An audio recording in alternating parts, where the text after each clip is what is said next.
February 1733, the coast of Georgia. Imagine standing on the deck of the Anne. The air is thick, a heavy blanket of humidity that feels like a physical weight against your chest. You are looking at Yamacraw Bluff. It isn't a city. It is a wall of ancient pines and jagged oaks draped in Spanish moss. James Oglethorpe tells you this is the future of the British Empire, a charitable experiment for the worthy poor. But as your boots sink into the gray, sandy soil of the Georgia coast, you realize the truth. This is a survival trial. You aren't just a settler. You are a pioneer in one of the most complex urban experiments in human history. To survive here, you must understand the grid. You must understand the squares. And you must endure the swamp. In these early days, survival depends on the ward. Oglethorpe didn't just throw houses together. He brought a vision of enlightenment. Each ward is centered around a square. This isn't for beauty. It's for military drills and community safety. You are assigned a tithing lot. Your home is a humble post and beam structure. The wood is longleaf pine, sap-heavy and stubborn. Between the beams, you use Tabby. You spend your days crushing oyster shells, mixing them with lime, sand, and water. It smells of the sea and hard labor. It's a brutal material, but it's the only thing that stands a chance against the rot of the low country.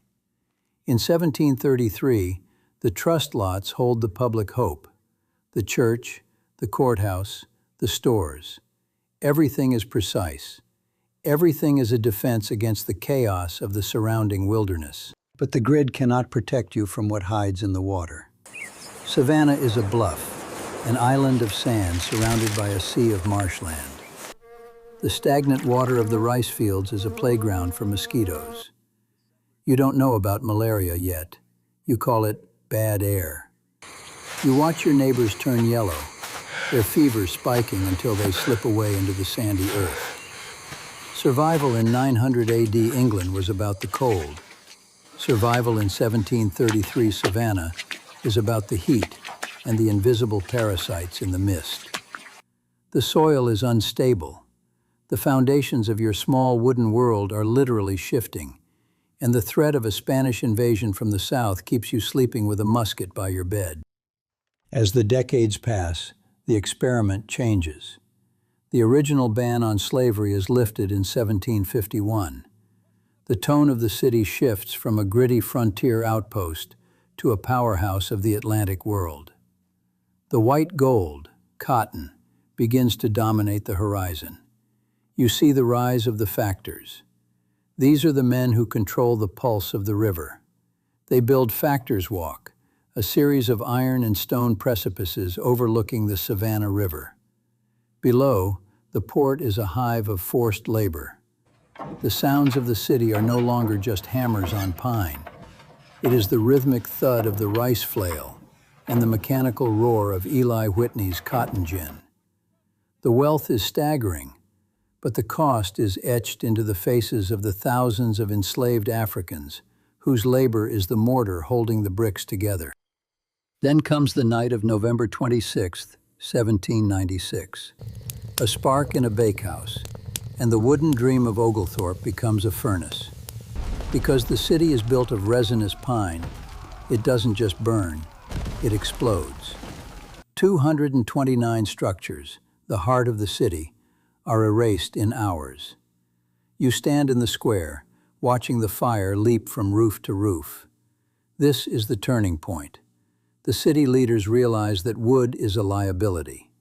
The Reconstruction begins, and it brings a new aesthetic, the federal style. You start seeing the Savannah gray brick. These bricks, fired in local kilns from river clay, have a distinct ghostly hue. They are heavy, fireproof, and permanent. The city is growing up, trading its frontier skin for a coat of masonry and iron. If 1796 was a test of fire, 1820 is a test of soul.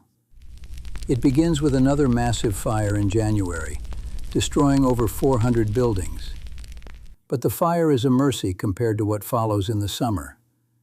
The yellow fever returns with a vengeance. The city's population plummets. 1/10 of the city dies in months. You walk through the squares and see black drapes on every door. The Savannah gray bricks are now being laid for tombs as much as for mansions. The city's sanitation is a disaster.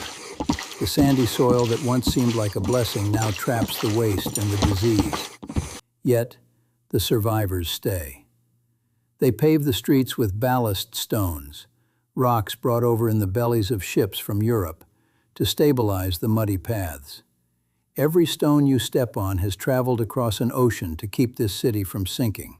By 1840, Savannah has reached its architectural peak. The independent Presbyterian church soars above the skyline, a monument to the city's resilience. The port is one of the busiest in the world. You see the custom house standing like a Greek temple on the bluff. The city is a masterpiece of urban planning, a lush canopy of live oaks and blooming azaleas. But it is a complex beauty. The wards are now home to massive wealth, but the zones of uncertainty remain. The hidden cemeteries of the enslaved, the cramped urban quarters where the labor happens out of sight. You are living in a city that has survived fire, fever, and war, but it is a city divided by its own success. To survive Savannah in 1840 is different than surviving in 1733. In 1733, you feared the wilderness. In 1840, you fear the economy. The price of cotton dictates whether you eat or starve. The factors, in their fine silk coats, look down from the bluff, while the workers below navigate the treacherous ballast stone ramps. The city has mastered the environment, but it has created a social machine that is just as dangerous as the swamp. You see the Gullah/Geechee culture thriving in the shadows, a blend of African traditions and low-country necessity, creating a language and a soul that the official records try to ignore. Why does Savannah look the way it does today? Because every disaster led to a design choice. The fires gave us the brick. The heat gave us the high ceilings and the wide squares for ventilation. The mosquitoes gave us the elevated houses. The Oglethorpe Plan wasn't just a map. It was a survival manual written in stone and dirt. When you look at an AI reconstruction of this era, don't just look at the pretty houses. Look at the mud. Look at the smoke. Look at the Savannah gray walls that have seen more death and rebirth than any other city in the South. Savannah is a city built on top of itself. Beneath the paved streets and the manicured squares lie the ashes of 1796 and the victims of 1820. It is a place where the human chronicle is written in the very layout of the land. The people who landed here in 1733 didn't just build a city, they survived an ordeal. They took a hostile, humid swamp and turned it into a geometric wonder. Whether you were an Oglethorpe settler, a Jewish merchant fleeing persecution, or an enslaved worker dreaming of freedom, your story is part of the brick and mortar. Savannah is a reminder that humanity's greatest structures are often built on our deepest scars. This is not a channel about beautiful history. It's about what history is built on. Subscribe to Epoch Reimagined.